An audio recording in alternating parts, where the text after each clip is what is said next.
பேசியிருந்தோம்.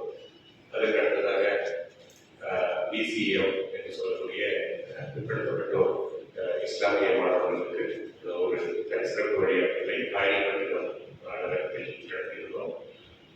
அடுத்ததாக நமது கடலோர பகுதியைச் சேர்ந்த மீனவர்களினுடைய குழந்தைகளுக்கான சிறப்பு வழிகாட்டுதல் நிகழ்ச்சியை ஏற்பாடு செய்திருந்தோம். அதில் 150 மேற்பட்ட மாணவர்கள் கலந்து கொண்டனர்.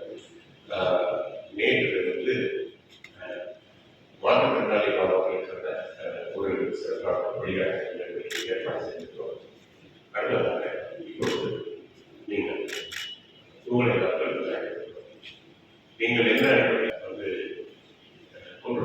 வழிகாட்டுதல் நிகழ்ச்சி உங்களுக்கு ஒரு சிறப்பு வழிகாட்டுதல் செய்ய வேண்டும் முடிவு பண்ணி இதற்காக தரவுகளை எல்லாம் திரட்டி நமது ஆசிரியர்கள் அனைவரும் கடந்த 10 நாட்களாக 20 முயற்சி செய்து பற்றிய தகவல்களை எல்லாம் கொடுத்துவிட்டு தமிழ் மொழி கல்வித்துறை மாணவர்களுக்காக சிறப்பான ஒரு உயர்கல்வி வழிகாட்டுதலை செய்ய வேண்டும் அப்படிங்கிறதுக்காக உரையை கொடுக்கிறோம். எல்லாரும் வந்து 6ஆவதிலிருந்து 12ஆவது வரை தமிழ் மொழியை படிச்சிருக்கீங்களா? எல்லாரும்